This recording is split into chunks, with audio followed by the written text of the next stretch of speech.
하나님 말씀 마가복음 4장 30절에서 41절 말씀입니다. 또 이르시되 우리가 하나님의 나라를 어떻게 비교하며 또 무슨 비유로 나타낼까?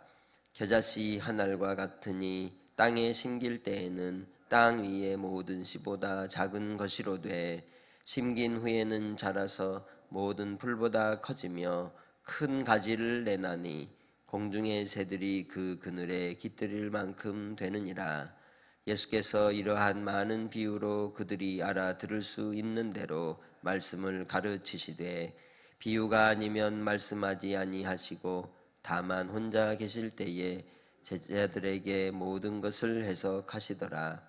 그날 저물 때에 제자들에게 이르시되 우리가 저편으로 건너가자 하시니 그들이 무리를 떠나 예수를 배에 계신 그대로 모시고 가매 다른 배들도 함께 하더니 큰 광풍이 일어나며 물결이 배에 부딪혀 들어와 배에 가득하게 되었더라. 예수께서는 고물에서 베개를 베고 주무시더니 제자들이 깨우며 이르되 선생님이여 우리가 죽게 된 것을 돌보지 아니하시나이까 하니 예수께서 깨어 바람을 꾸짖으시며 바다더러 이르시되 잠잠하라 고요하라 하시니 바람이 그치고 아주 잔잔하여 지더라.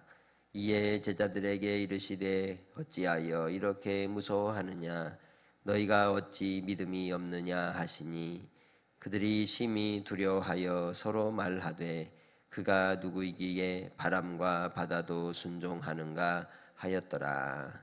아멘. 우리는 과연 하루하루의 삶을 생각해 보시면 믿음으로 사는 자입니까? 믿음을 따라 살아가는 삶입니까? 정말 하나님이 참 창조주이시고 또 그의 아들 예수 그리스도가 우리의 구원의 주가 되셔서 분명 다시 오셔서 심판하실 재림주이심을 믿고 살아가고 있습니까? 그 믿음이 여러분 안에 있으시기를 주님의 이름으로 축복합니다. 겨자씨 한 알이 모든 씨보다 작은 것이다.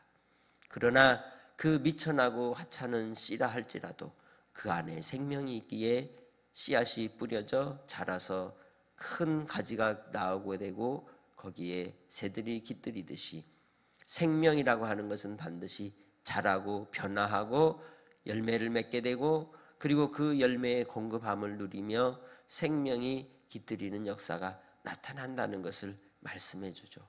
그것은 행함이 없는 믿음이 아니라 행함이 있는 믿음.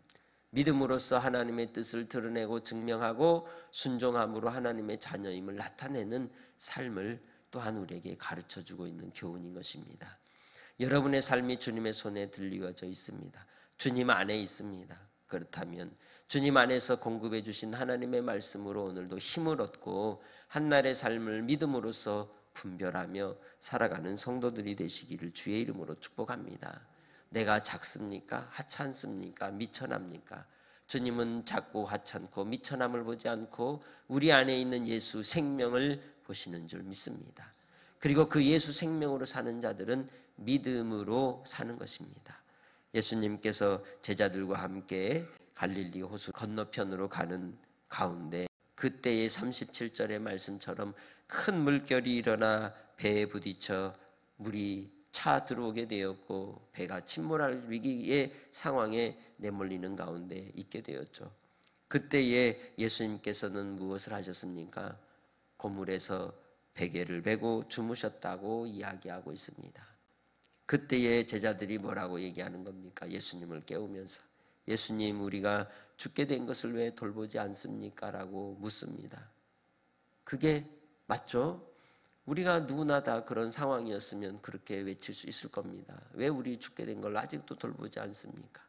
실상은 배 안에서 누가 더 전문가일까요? 배를 몰아본 사람이 전문가 아닐까요? 예수님이 배의 전문가인가요?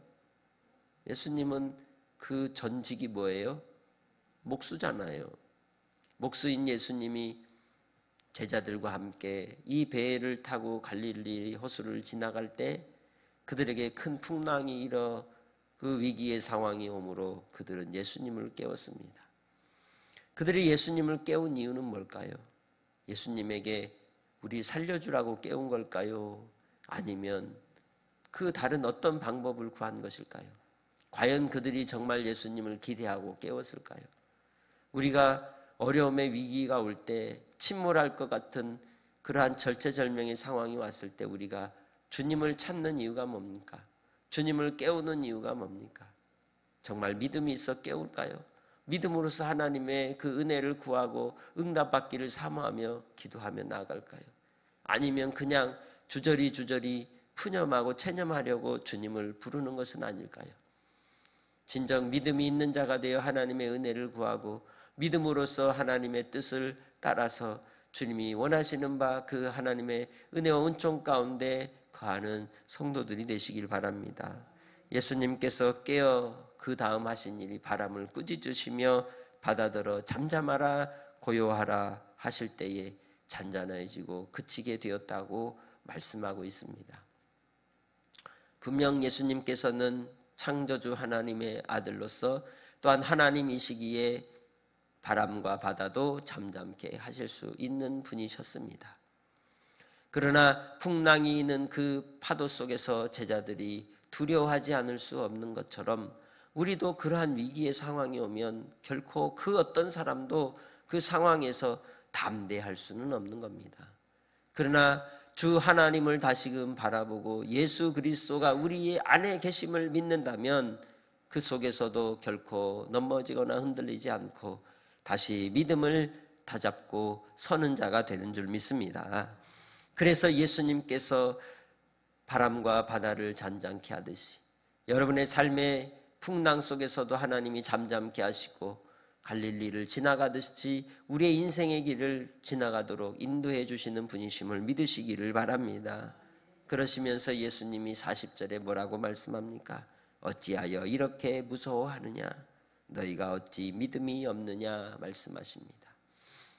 믿음 없음의 증거가 감정적으로 어떻게 표현된다고 말씀하고 있는 겁니까? 무서워한다고 얘기하는 겁니다. 예수님께서 능히 바람과 바다를 잠잠케 하실 수 있는 분이라고 하는 것을 믿느냐라고 하는 것을 묻지 않으시고 왜 무서워하느냐라고 말씀하는 거죠.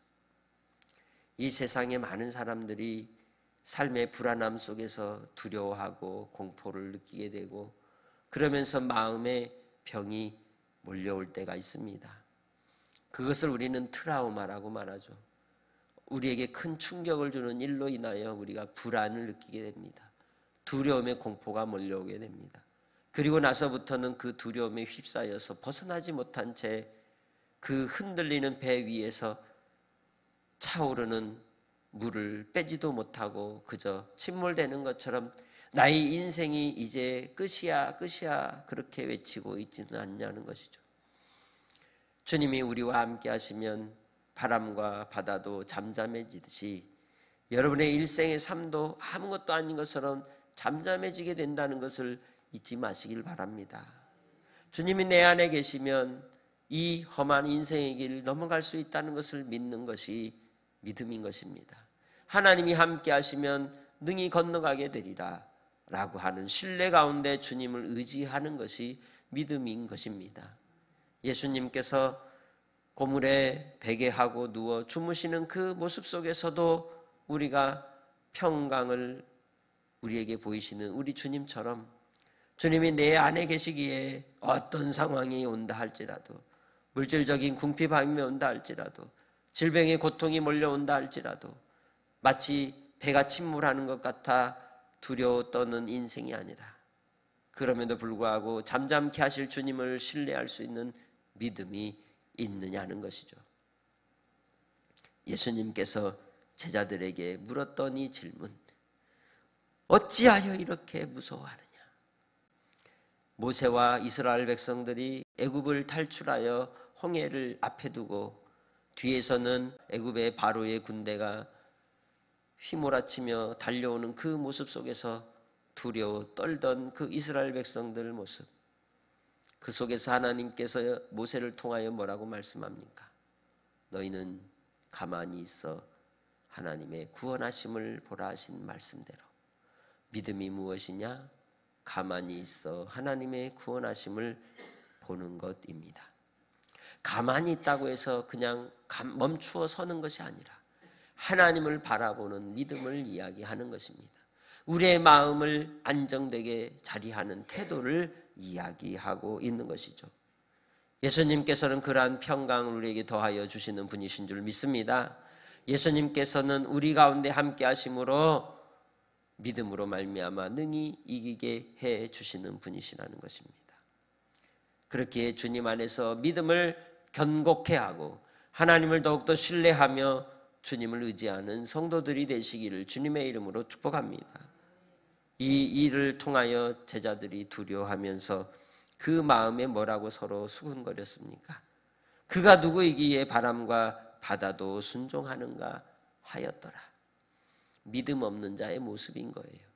현상의 변화만 보고 그것에 눈이 휘둥그레지는 모습. 그러면서 그들은 두려움이 내려간 게 아니라 어떻게 되었습니까? 41절 시작할 때 그들이 심히 두려워했다고 얘기하죠.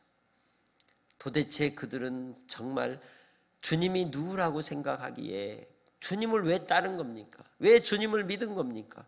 왜 주님의 제자가 되겠다고 뒤쫓았던 겁니까? 그들이 과연 따르고 믿는 주님이 어떤 분이라고 생각하며 그를 따랐던 겁니까? 밥을 주는 분이라 따랐던 겁니까? 돈을 주는 분이라 따랐던 겁니까? 그를 따라다니면 뭔가 얻어먹을 만한 것이 있어서 따랐다는 겁니까? 과연 우리가 예수님을 믿는 것이 먹을 것이 있어서 따르는 것은 아닙니까? 그렇다면 마태복음 6장 33절 이전의 말씀처럼 이방인들이 구하는 것과 똑같은 삶을 사는 것일 뿐입니다. 우리가 예수님을 믿고 따르는 것이 과연 무엇을 위한 것이라는 것입니다. 주님 안에서 오직 하나님의 나라와 하나님의 의로 구원한 그 은혜를 따라서 속량함을 입은 하나님의 백성으로서 이곳이 곧 영생의 말씀이 있기 때문에 구원의 말씀이 있기 때문에 끝까지 따라가는 은혜가 여러분 안에 있으시길 주의 이름으로 축복합니다. 순간순간 깨닫는 자가 되시길 바랍니다. 깨닫는 게 은혜인 것이죠. 그래서 심히 두려워하기보다 그들이 해야 했을 태도는 무엇이었을까요? 하나님 앞에 영광을 돌리며 그 마음에 평안을 얻었더라. 이게 아닐까요? 여러분의 삶의 환경에 주님께서 찾아오실 때 심히 두려워함이 아니라 하나님으로 인하여 감사하고 기뻐하며 그 은혜를 노래하고 찬송하며 영광을 돌리는 믿음의 성도들이 되시기를 주님의 이름으로 축복합니다. 그것이 하나님의 백성들의 태도인 것이죠. 그래서 요한일서 5장 14절로 15절 말씀을 통해 우리의 믿음이 무엇이라고 이야기합니까? 주님 안에서 주님을 믿는 하나님 앞에 담대함을 가지는 것이 주님의 믿음이라고 말씀하고 있습니다. 하나님을 신뢰하고 믿고 의지한다면 상황과 환경 속에서 두려워할 것이 아니라 잠깐 두려운 마음이 들었을지라도 다시금 주 예수를 바라보는 성도들이 되시길 바랍니다. 고물에 베고 주무시는 것 같을지라도 주님이 그곳에 우리와 함께 하시기에 하나님이 능히 넘어가게 하시고 지나가게 하실 것을 믿고 의지하고 두려워할 것이 아니라 하나님의 뜻을 발견하고 하나님 앞에 쓰임받아 주의 뜻을 이루는 사명자로 하나님 앞에 나 자신을 드리는 믿음의 성도들로 오늘도 살아가시기를 주님의 이름으로 부탁합니다. 하나님 아버지, 우리의 일생의 삶의 환경이 어떤 상황입니까? 주님, 그 속에서 진리의 말씀으로 다시금 붙잡힌 바 되는 하나님의 백성들이 되게 하옵소서. 두려워하는 제자들에게 어찌하여 믿음이 없느냐라고 말씀하신 것처럼 우리 또한 이 세상 가운데 두려움의 공포가 몰려오는 상황이라면 주여 우리 믿음 없음을 용서하여 주시고 우리를 믿음 가운데 세워 주시옵소서. 생명의 길로 진리 길로 인도하시는 주님을 신뢰하고 의지함으로 순간순간마다 하나님을 더욱더 바라보는 권속들이 되게 하여 주옵소서.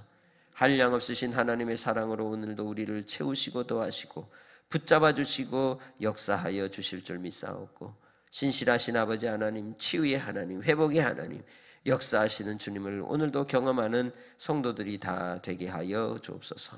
감사하고 예수님의 이름으로 기도합니다. 아멘.